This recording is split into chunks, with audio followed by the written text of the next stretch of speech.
If you work in enterprise security or on a SOC team, it's a given that you're going to begin your day with more alerts than you could possibly investigate. To even triage these alerts, you have to correlate information across any number of different platforms, each with their own perspective on an event based on what that tool was designed to do.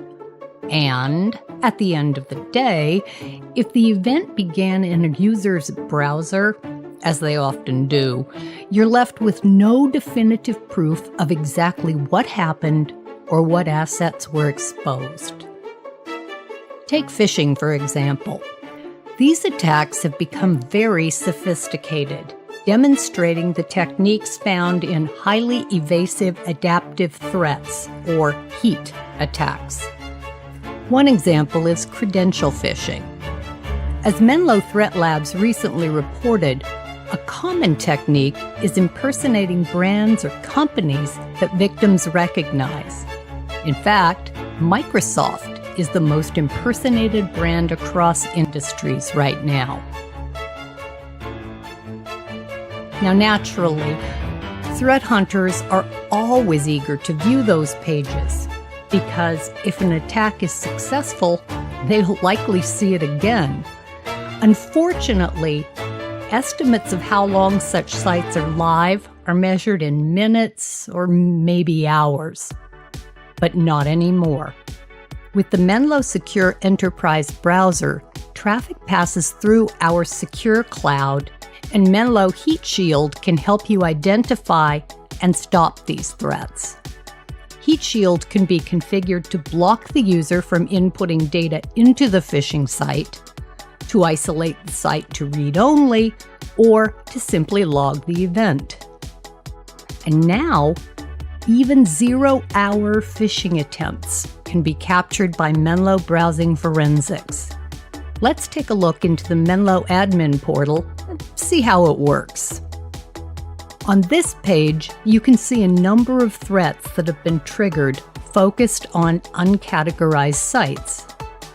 For more information, I can click on the details, and this will take me down to the individual threat types that have been exhibited. If I want to get further information, I can then click on the logs and see that we have a number of zero-hour phishing attempts associated with the same user, and they've triggered Heat Shield logs. I can also see that sessions were recorded and captured using Browsing Forensics. When I click on this log, I can immediately access that captured session to determine exactly what the user did. Now, along the bottom of this page, you can see actual screenshots of the user interactions, which can be viewed in near real time by clicking play. We can see that in this case, it looks like the user did enter his credentials into what looks like a Microsoft sign-in page. Now, before I go on, you might wonder why this particular threat doesn't show up as zero-hour phishing and why it wasn't stopped by Heat Shield.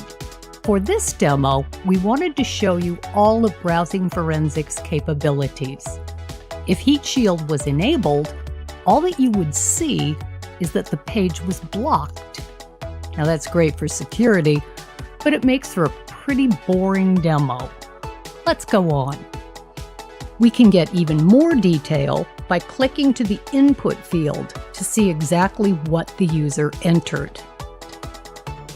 Another thing to note is that Browsing Forensics captures the page resources as well, even if the site itself is taken down.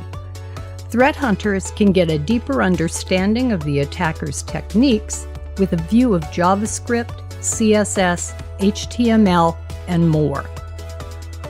These recordings are immediately sent off to the AWS or Azure storage location of the customer's choice. Unlike many security tools, Browsing Forensics is intuitive and easy to use. Just press play.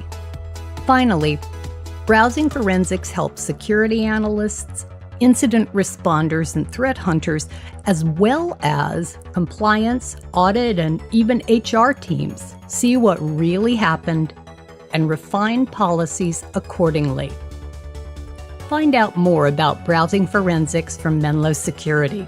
Browsing forensics. Now you know.